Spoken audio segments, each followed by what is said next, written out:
Hello and welcome to Sports Tonight on Channels Television. I am Tayo Salam. Let me use this opportunity to say a happy holidays to everyone watching the program tonight. Of course, there's a lot to talk about on the show. The Premier League is back.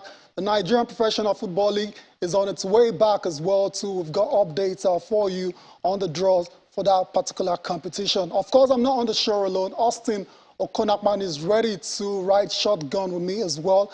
He is waiting in the wings somewhere in London. Austin, what's up? Happy New Year in advance. Merry Christmas. All the greetings to you, Tayo, and of course, season's greetings to all our viewers joining us from different parts of the world. It's the most wonderful time of the year. You know, Christmas just brings so much joy, love, peace, happiness, and when you put a little bit of sports into the season, then you know that it's going to be fun all the way. Right here in the United Kingdom, we're super duper excited that the English Premier League is back. And Arsenal, the league leaders, they continued where they stood before the commencement of the World Cup. It seems Arsenal, they're on fire. Let's watch and see what's going to happen. Interesting. Arsenal on top of the league at Christmas, on top of the league after Christmas. The fans can start to dream right now, even though it's still a long way to go. And we saw the return of Arsene Wenger as well to Austin, to the Emirates. Since leaving in 2018, it was good to see Monsieur Wenger, getting all the, applause from the fans. The same fans that actually hounded him out 4 years ago. See how life pans out. I know. That's it with coaches, and the good thing is they still appreciate Wenger, but they didn't just like the place where they were at the time that they wanted him out. And sincerely speaking, Wenger I think he was also tired. He wanted to try something else. He loved Arsenal so much. It was a tough decision for him. But him coming back to the Emirates, after such a long time, and then the boys turned up for him, West Ham pushed Arsenal to come back, and it was good to see that 3 different players for the Gunners scored goals, making Mikel Arteta feel that he doesn't have to worry about the absence of Gabriel Jesus, but it was a good gift for Wenger. I love the Christmas gift, and Monsieur was smiling from cheek to cheek. Like he's super excited at the state that the club is at the moment. So it's all about living legacies. That was a good return from Wenger to the Emirates Stadium. Absolutely no doubt about a well-deserved ovation for Arsene Wenger. I also talked about the Nigerian Professional Football League. Austin, it's on its way back, even though there's a bit of drama. I mean, what's Nigerian football without drama? Austin, your drama series all those years ago always gets me talking when we're talking Nigerian football. And it looks like even before a ball is kicked, we're already in some sort of drama yet again. Yeah, if the league is not, starting now, if we're talking about an abridged league season, if the members of the IMC are saying one thing and the club chairman are saying another, then that my drama series is definitely cooking, But we should be going beyond this style with football in Nigeria, because that's almost a religion in Nigeria. So why is it so difficult? This is the league.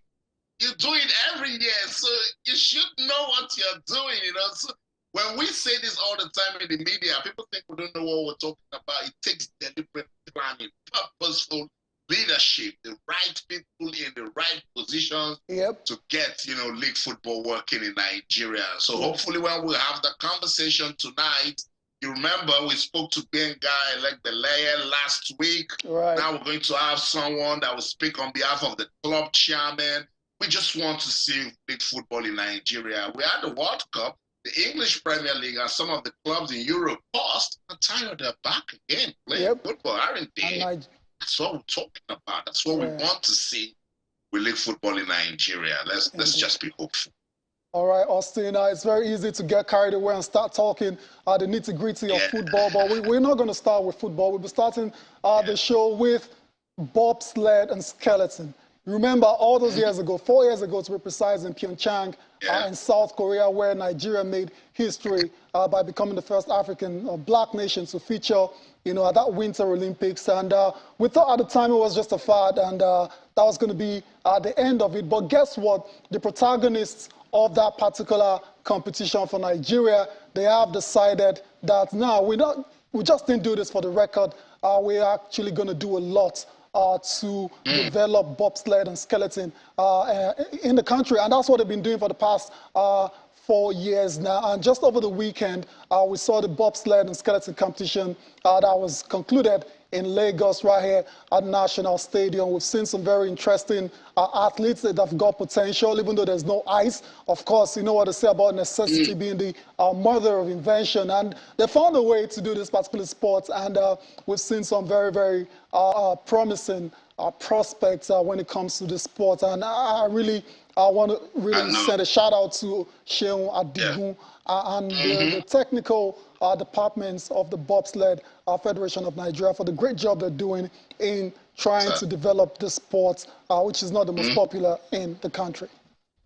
I know, Tayo, this is commendable. This is what I just, talked about in my introduction. Purpose-driven leadership, deliberate planning. I remember I had Sheung Adigun and a team and our teammates that went to Pyeongchang, to make that record-breaking appearance for Nigeria. And Sheung said something I'll never forget. She said, you don't get the world talking about you this way and then you stop. You don't stop. No. It should motivate you. And remember, just before that our Winter Olympics in Pyeongchang, they started the Bobsled Federation in Nigeria. Right. Nigeria never get to see ice, but these are people driven by their dreams. And we're now seeing a bobsled and skeleton competition in Nigeria. That's what we're talking about. Shout out to Sheung Adigun and the team and those people who are daring to dream. We've said it over and over again. Nigeria is too blessed with rich human and natural resources that we should not be dominating the world in little areas that we can. Shout out to Sheung. Good job, Tayo. Good job, everyone. Since we've gone there, we've seen pictures are coming from the competition right there on your screen. I'll just tell you that Dixon Oguchukwu, Sekinat Alaude, as well as Kende Otukoya have retained their titles at the 2022 Nigeria Bobsled and Skeleton Push Championships in Lagos. Ugochukwu, who competed in the senior category, finished in a time of 15.8 seconds after 2 hits in the brakesman category. Alaude's impressive outing in a time of 17.51 seconds after 2 hits was enough for her to retain a women's national title in bobsled. In the men's skeleton, Otukoya's experience as a 2021 national champion was enough for him to retain his title in a time of 13.38 seconds. These athletes that you're seeing on your screen right now, they're expected to embark on a training tour of South Korea ahead of the 2023 championships in South Korea. So it's been a fantastic experience for them. Of course, when they go to South Korea, it's going to be a different ball game entirely when they're going to start racing and pushing on real ice. Let's take the reactions of some of these athletes that took part at the 2022 Nigeria Bobsled Championships that was concluded in Lagos over the weekend. Not bad at all. We train every day and we improvise with what we train with. So it's not as if we do it once a year. That's how we've been able to come around it. The only thing different is that we're not doing it on heights, but basically what we actually need is the techniques, the technical know-how and loading, which is the loading and the pushing, which of course we've been improving on. It's really challenging. It's really challenging. We train as a team actually, but I and my brother, we improvise the sled at home that we use to train in preparation for the competition. So we did that and we were able to, it was like a year project for us actually. So we were able to finalize the whole thing early this year, and we're also able to post it and show the world how inspired we are by the sport. We actually came to train with the wooden sled, then I and my sister thought of, okay, what can we do to also improve ourselves too? So we actually made a sled by ourselves, a homemade sled. That is actually the first look-alike prototype that Nigeria ever had.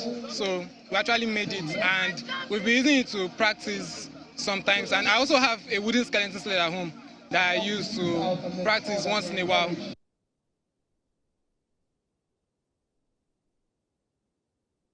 There you go. So those are the athletes that are featured the 2022 edition of the bobsled and skeleton championships in Lagos. Wish them all the best as they continue to prepare for the 2023 championships. We're not leaving bobsled just yet. We talked about Shenwa Digun earlier. We're going to listen to her as well, to explaining to Nigerians what it takes to play this sport, this very, very unpopular sport. She's been talking about it and the plans of the federation going forward.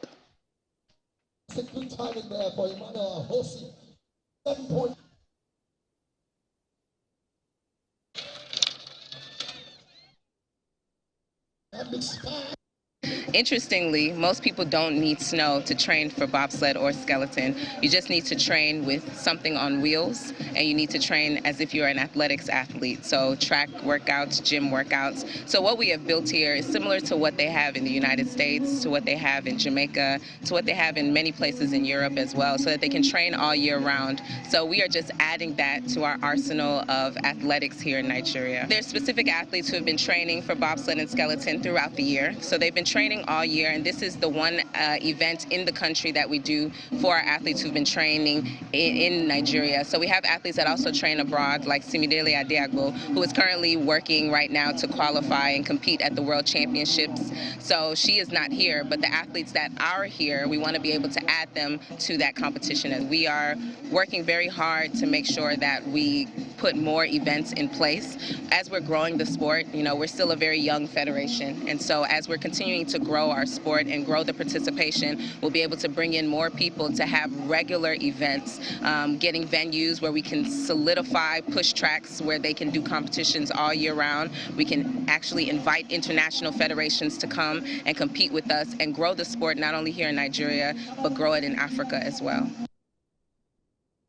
Yes, it's all about growth, it's all about development, and that's what Shenwa Digun and the Bobsled Federation of Nigeria are trying to do for the sport in the country. Austin, I mean, in terms of the sheer number that we have in the country, I mean, the population, the talent, there's no reason why Nigeria shouldn't be competing with the likes of the USA and China, because, I mean, when it comes to global sports, those are the countries that are usually battling it out at the top. But there's no reason why Nigeria shouldn't be, you know, taking part in this sport where there's opportunities to win many medals at global championships.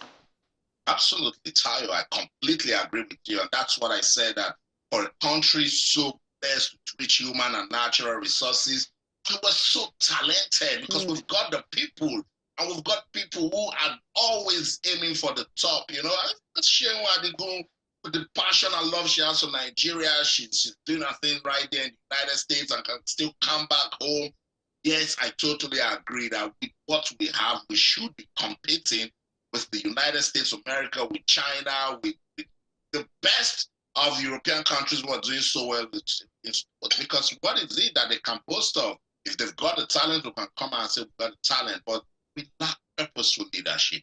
We lack infrastructure. Sheon just said it, that they have to improvise to build, you know, that infrastructure similar to what they have in the United States. That's a lot of work in there. Someone who is deliberate, who wants to win through bobsled and skeleton, because she's driven. She told me that the world got talking about Nigeria in Pyeongchang, and that there's no way we shouldn't keep it going, you know. And if she's not someone who understands this, who knows where they are going with it, who is working hand in hand with the federation, it would have just been, oh, we went to Pyeongchang and that's it, and it's over. Tayo, you and I know that there are some sporting federation in Nigeria that all year, nothing, absolutely nothing. They don't do anything. They just use that position, go get international funding, international brands, accountability zero, leadership zero. They don't just care. But this is bobsled and skeleton, you know, for a sport that is new, and a lot of Nigerians are even trying to accept it. Look at what they are doing. So I totally agree with you that with the right people, we should be competing with the best sporting nations in the world. Austin, and that's the more reason why the authorities, I'm talking about the ministry, the federal government, the NOC, should support sports like this because the inspirational effect is clear to see. You look at curling, for example, they probably saw these guys in 2018 and thought, yeah, why can't we do curling? Big deal. And they got to work, and look at it now, they'll be going to the Youth Olympics, the first and only African country to qualify. And you ask them and they tell you the struggles that they go through to make things happen because of lack of support. That's right. Somebody shouldn't say, what is bobsled?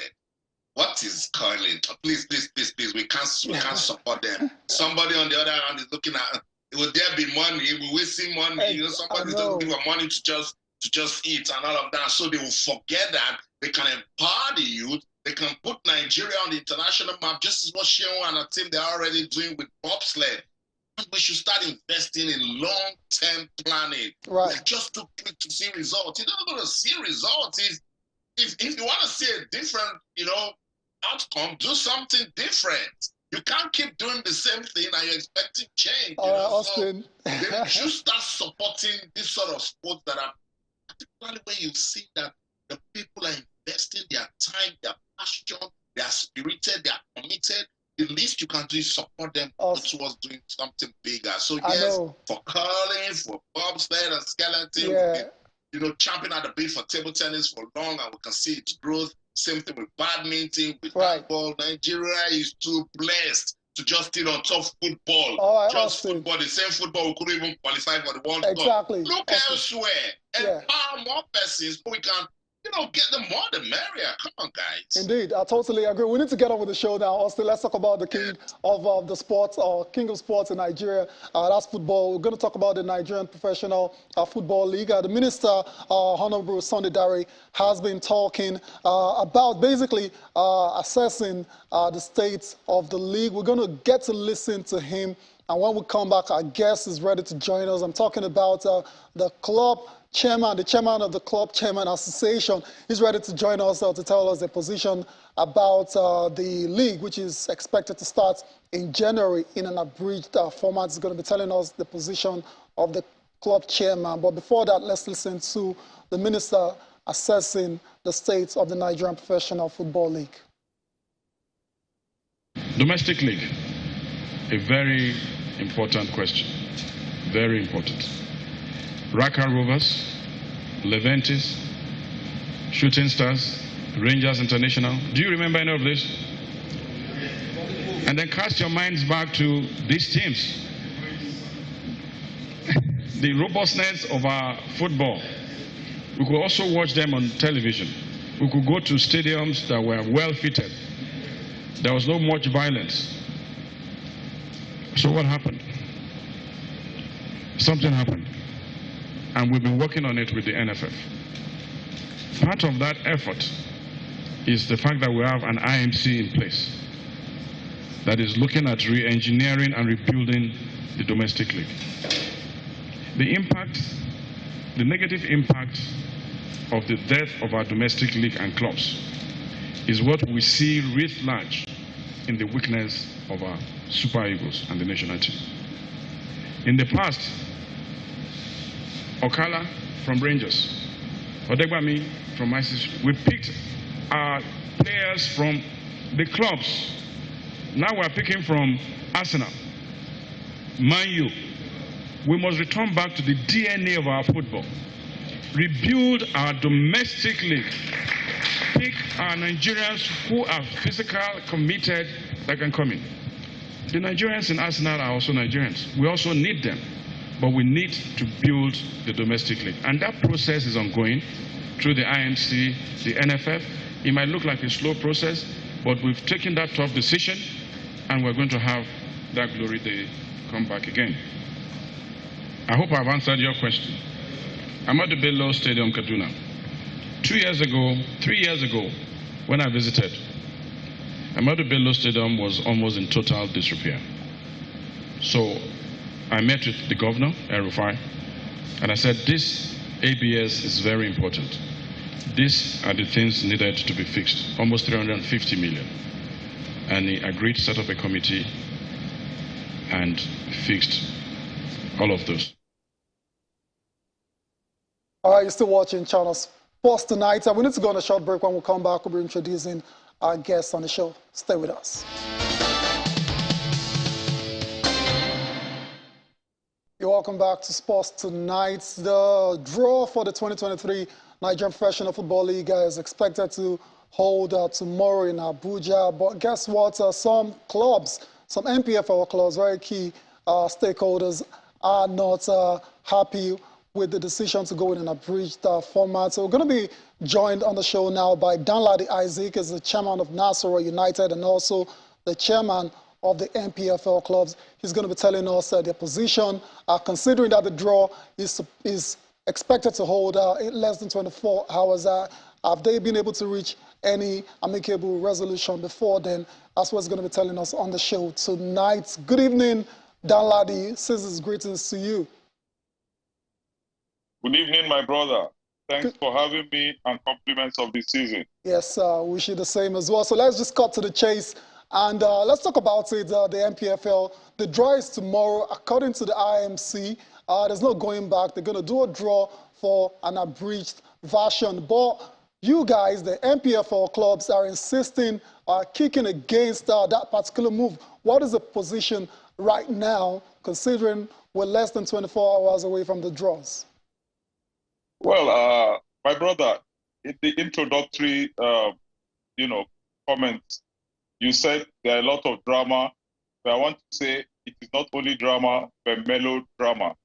This is likened to, the Alalade show. It's most unfortunate that if the Honorable Minister for Youth and Sports, as well as our dearly beloved brother, the President of the Nigerian Football Federation, we have good intentions for the league, it would be most unfortunate if the interim management committee will not, key in and follow, what they actually mean, the good intentions that they have. A lot of things have happened. We've had a lot of things. We are told there will be a draw tomorrow, 28th of December, and it's going to be based on a breach date.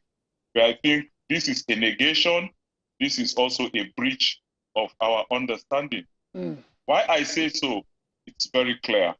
When the IMC, when we went and visited the Honorable Minister for Youth and Sports, he assured us that he's going to put machinery in motion to ensure that our league gets better than what it is now. And because he's a gentleman and we believe he is, we actually trusted him.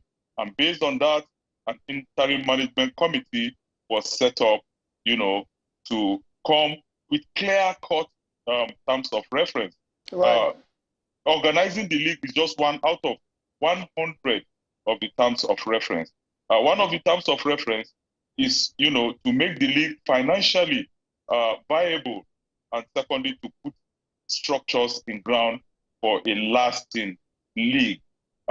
When we first met with the interim management committee some weeks ago, which was like the inaugural meeting, a lot of issues were raised, and the issue of an abridged league was brought in. And we told them clearly, in clear terms and unequivocally, that this was not, we requested for time at the meeting to, allow us to decide, because the agenda was just put on us, without due notice. Right. Okay. If I will comment, Danladi Isaac, good to have you on the show. Season's greetings. Yeah. Yeah, can you hear me? Yeah, carry on. Yeah, we can hear you now. You can go on. Yeah, the IMC, in its own wisdom, allowed us.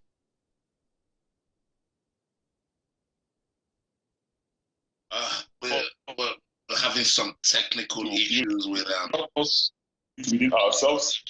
Yeah, I think there's a network problem, but I can hear you. Can you hear me now? Yeah, let's go. Yes, we can. Just go on, yeah. Okay, the LMC gave us some few minutes at the meeting to decide on the kind of league we want to, whether it's a straight league or otherwise. And 16 out of 20 Premier League clubs rooted for, a straight league. Okay. And immediately the meeting resumed, we made our intentions known, and they said, okay, let's give it a break. Let's go and think about it and come back again. On the 21st of December 2022, a meeting was called in Abuja as an interactive session for a way forward. At that meeting, we were told that we must play an abridged league. And we said, when we listened to them, we said, no, we want to play a straight league for obvious reasons. We have played in an abridged league before, and we have been able to look at the strength, the weaknesses, the opportunity, and threats of an abridged league. And we felt that an abridged league would not augur well for Nigerian football. That is one. Secondly, we had played an abridged league about 2-3 seasons ago, and we swore never to participate in an abridged league again. Because one, it is not even known to Nigerian football. Secondly, it is the most difficult and most excruciating type of the league. Thirdly, it is even not known at all in any clan, in this world. Yeah. So we agreed that we'll never play it again. And so because of that, we informed the IMC, at least let us see how we can move forward. He said, okay, come up with your own, format, and we end in May. And they said they had a mandate to come up with a format to end in May. And when we came out, I set up a 5-man committee among the club champions. They came up with, a format which shows that the league can end in July. And between you and me, you know that if you are talking about the CAF calendar, even the draws for the Champions League against next season and CAF Confederation Cup will come up in August.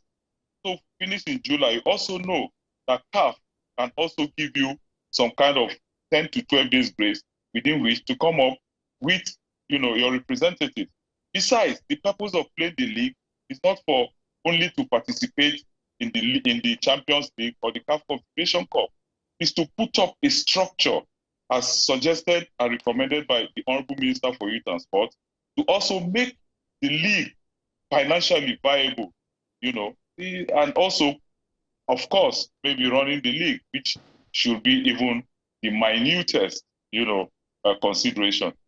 So when we met on the 21st of December 2022, there was an impasse, and we now said, okay, because they were giving the letter was written to the IMC for the purposes of meeting with us. So we now said, okay, since the letter was written to you from the NFF, now we get back to the NFF and say, this is our position. That was on the 21st of December. And the essence is let us get to a meeting point. Incidentally, just some few hours after the meeting, precisely the 22nd of December, we got a circular from the IMC by implication saying that whether we like it or not, we are going to play an abridged league. So automatically it means that they did not even refer to the NFF to discuss, our position. Now, Isaac, let me come in. I think you've given us a good background. Let me officially say season's greetings to you. Good to have you on the show once again. We had Denga Elegbele last week on this show, and we're trying to understand what's really going on with the league. Now, you talked about the club chairman not agreeing to an abridged league, and you came up with a plan to have the league around till July, right? Isn't that still an abridged format? No, it cannot be an abridged format. It's a straight league. If you start in January and you're ending in July. Yes. It's not abridged. Now, their own abridged system is to bifurcate the league into two and then run it till May. And then at the end of the day, the best three from both sides will meet and play a Super Six. Between you and me, it's not the best way of people choosing a champion. Assuming you came first when in the course of the league, and in the course of the Super Six, you came fourth, automatically out of it. So it's a case of penny-wise, pound-foolish. But when you play a straight league, you know that you have made up your mind either to win the league or to go on relegation.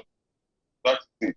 Again, an abridged league tantamounts to asking a woman who is pregnant to deliver within 6 months. You understand? All right, Donald. Because you want to do a naming ceremony very soon. All right. The woman may deliver a stillbirth or even die in the process. That is one. Two, before the league started. Yeah. Before the league started, we signed our contract, our players for not less than 1 year. Of course. Okay. If you say you are playing an abridged league and it ends in May, what happens between July and December? Because at the end of the day, we're pressed for time now. So let's before we wrap this discussion up, let's ask you. So what is the way forward now? The draws will go ahead tomorrow, according to the interim management committee, and they've said if you don't want to be a part of the abridged league, you are free to pull out. So what's going to happen tomorrow? Are you holding on? Are you going to shift ground for peace to reign, or we're going to end up seeing several withdrawals from the draws for tomorrow? Quickly. Well, if I heard you right, if you say whether we get in or we pull out, that is a tyrannical statement. We own the league. We at least can, we should be consulted and we should be able to advise on how we want the league to be. True. The issue of a draws tomorrow, we cannot stop it. Let the draws go on. Okay. But the issue is, at the end of the day, it will be a case of penny wise, pound foolish. All right. Thank you very much, Danladi Isaac, as the chairman of Nasarawa United, as well as the chairman of the NPFL clubs. I want to thank you for your time on the show tonight. Hopefully, Nigerian football can really forge ahead tomorrow without further ado. Thank you very much for your time, Danladi. We hope so. All Thank right. you for having me once. Cheers. And compliments of the season. Thank you. All right, let's get on with the show now, and let's leave the drama of the Nigerian Professional Football League. Hopefully, both parties are able to resolve this on pass, and so the players can get to play. That's the most important when it comes to these. And when they're not playing and when there are issues, then they get to suffer the most physically and mentally, of course. So let's get on with the show now. Let's talk about the English Premier League. It's back, and we've got a guest who's going to be joining us. It's been a minute now. I'm excited to have him. He's champion of the beats now. I'm talking about Tolu Olorunmoteni. Tolu, what's up? Happy New Year in advance. Happy New Year in advance. Happy New Year in arrears. Merry Christmas in arrears. Everything. Everything. Good to what's see you up, again. man? I'm okay. Thank you very much for having me tonight. Appreciate it. All right, so let's quickly talk about the Premier League. Of course, it's back for the second time after the World Cup break, and if you're starting to miss the World Cup, nothing to worry about. The Premier League is back, and it returned with a bang. Arsenal, top of Christmas, they took on West Ham United, and they considered the first goal, but I thought they responded with swagger in the second half, and they got the 3 points. And now Arsenal fans can really start to dream that they're in a proper title challenge, title race. Or am I wrong? No, Tayo, absolutely. And at this point of the season, even though it's just 15 games in for Arsenal, I think it's really their title to lose now. They are currently 7 points ahead of Newcastle United, who currently occupy the second position, and which is fast becoming the story of the season as well, and are currently 8 points ahead of Manchester City with a game in hand. So I think right about now, Arsenal are in prime position to just hold tightly onto the league title and go on from here. Already, they have been very impressive. They have been super consistent. They've won 13 out of the 15 games they've played so far this season. They have played four of the top 6 teams rather, and they have defeated Liverpool, Chelsea, and Tottenham Hotspur in that run. They haven't lost since the 3-1 defeat at Old Trafford to Manchester United 9 games ago on the 4th of September. So they're currently on an 8-game unbeaten run, and they've won a 9-game unbeaten run, and they've won 8 of those games. So I think right about now is one of Arsenal's best season, and you can just look forward to look forward to the possibility of them actually going out to win the league. All right, you're spot on there. Before we continue about Arsenal and the chances of winning the league, let's take the post-match reaction coming from Mikel Arteta after that comeback victory against the Londoners, their fellow London club, West Ham United.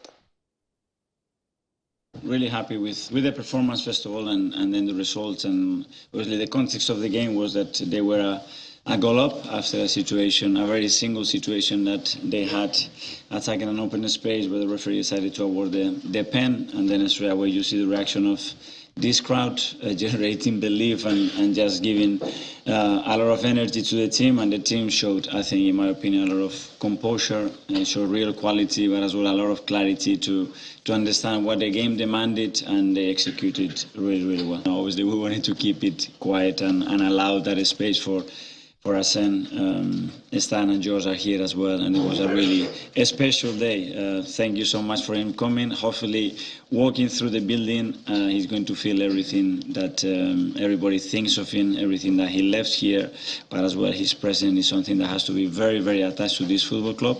So thank you for doing that, because it means a lot, I think, for everybody at the club.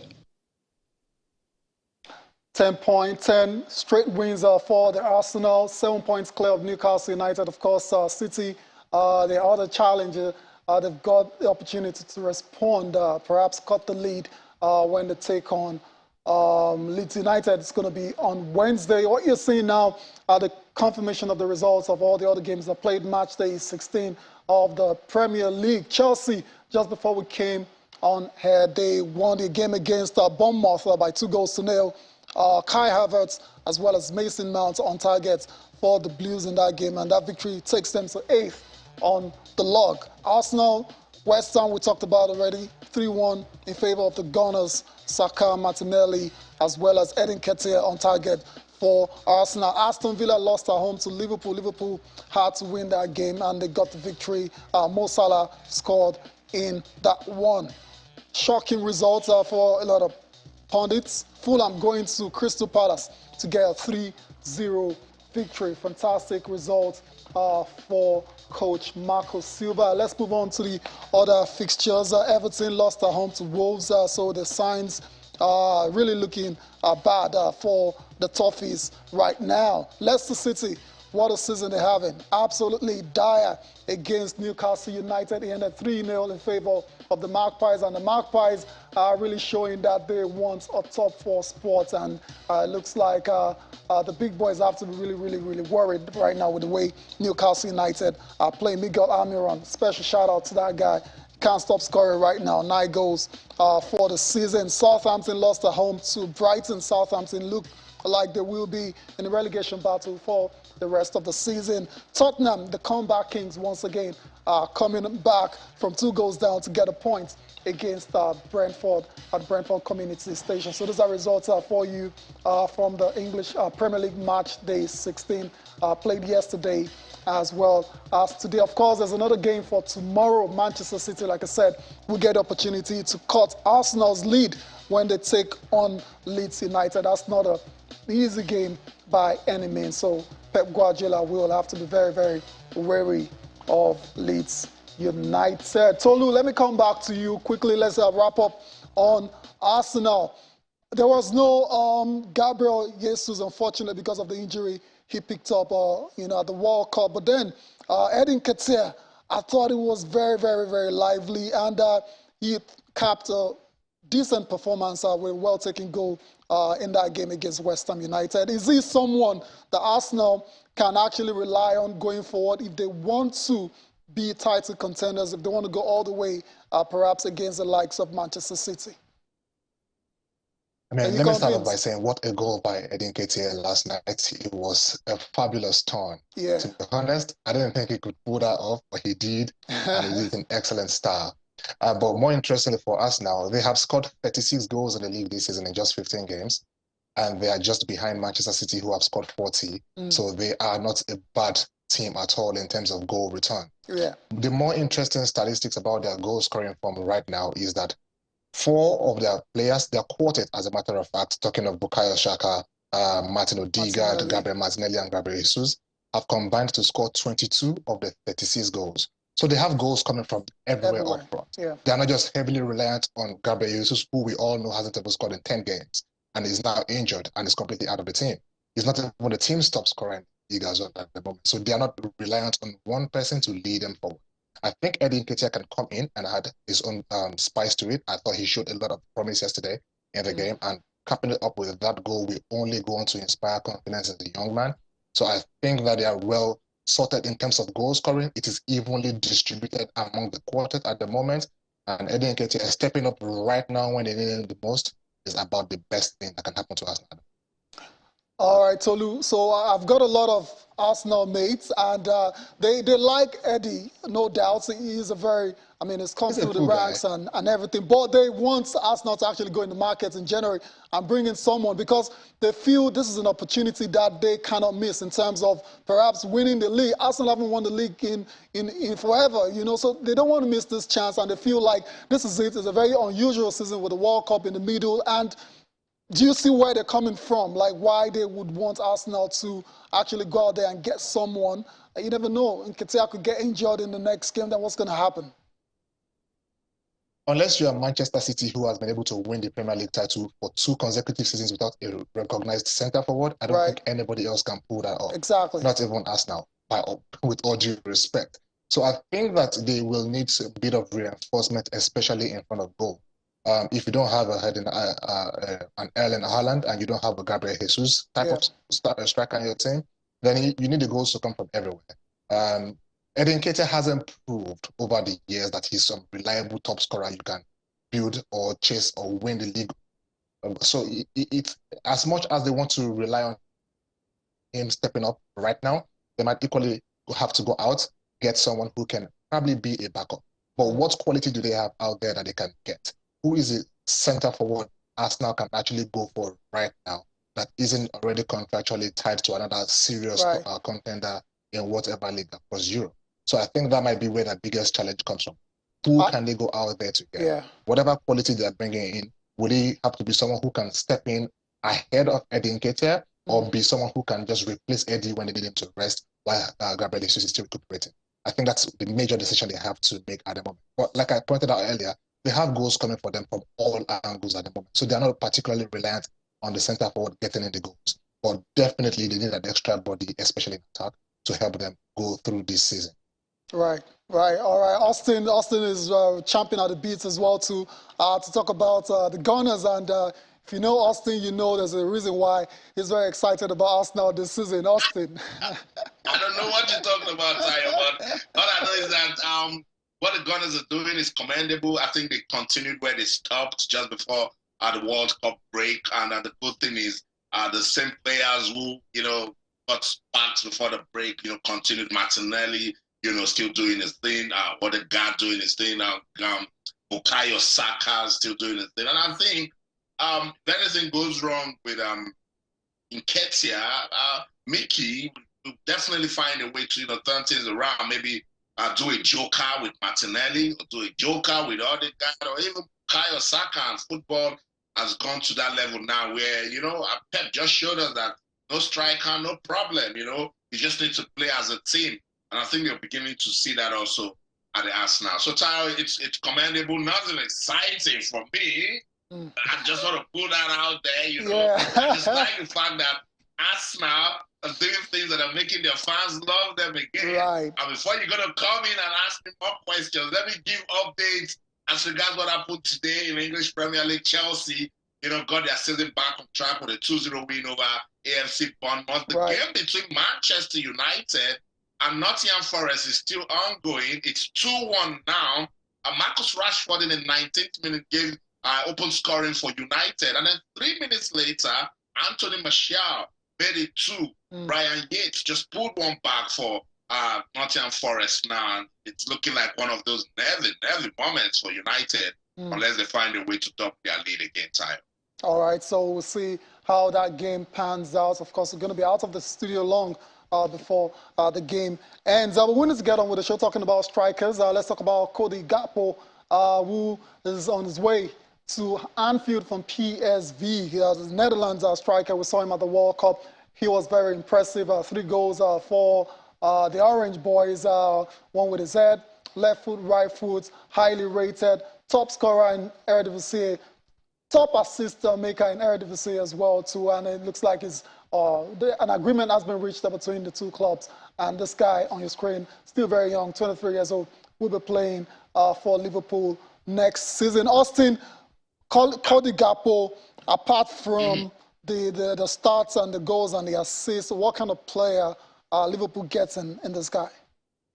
I think they're getting an ambitious guy. They're getting a guy who is a team player. They're getting someone who is level-headed. They're getting someone who's got good prospects. I remember just before the World Cup, I talked about him, and I'm glad he didn't disappoint at the World Cup. And the World Cup is a good, stage to show yourself, and here he is on his way to Liverpool.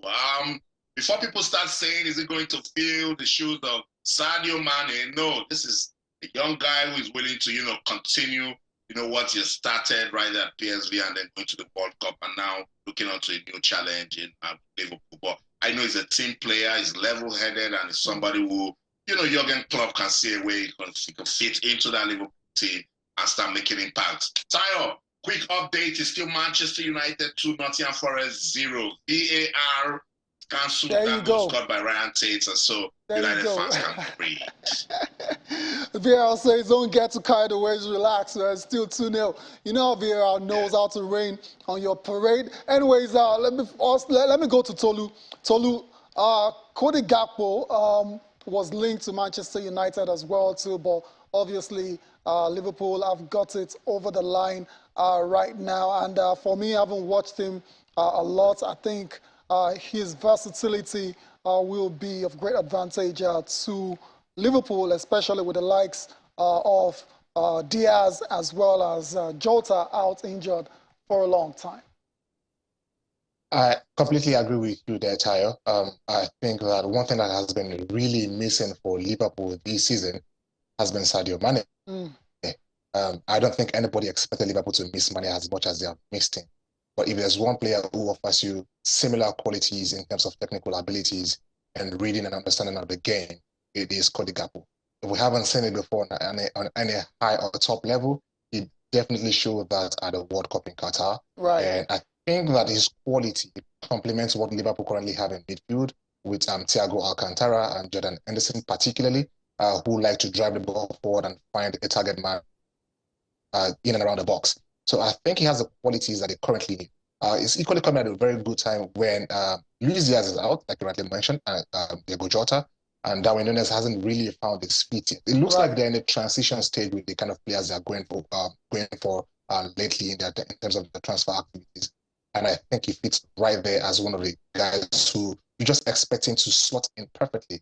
As much as he has a lot, despite his array of qualities, I thought he wasn't the perfect fit for Manchester United, especially because they already have Christian Eriksen and Bruno Fernandes who can play and operate just around the box where he loves to play as well. But at Liverpool, he gets a free rein to play alongside Mo Salah and take advantage of the pacey wingers they have and the diagonal runs that those players make. And I think that it's going to be a match made in heaven. Trust me.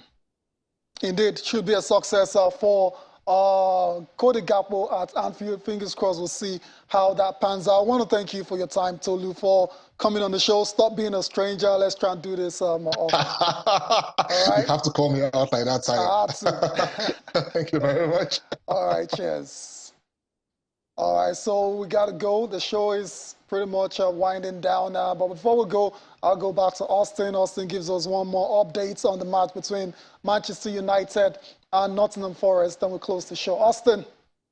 Yeah, still Manchester United 2, Nottingham Forest 0, halftime now. So I told you Manchester United fans can breathe, because if that goal had stood, then it will get nervy for Manchester United. We've seen that all season before the World Cup came. So 2-0 win, 2-0 lead is a good one for Erik ten Hag and his team just before the break. Cody Gakpo, let me just mention that Virgil van Dijk is over the moon with this signing. He's super excited that the 23-year-old is coming to Liverpool. I think that's where we should drop the show tonight. It's good to do this with you. We'll be back again tomorrow in London. I'm Austin Okunakpan. In everything you do, remember, keep talking sports. Bye for now. All right, thank you all for watching as well. Enjoy the rest of your night. I am Tayo Salam.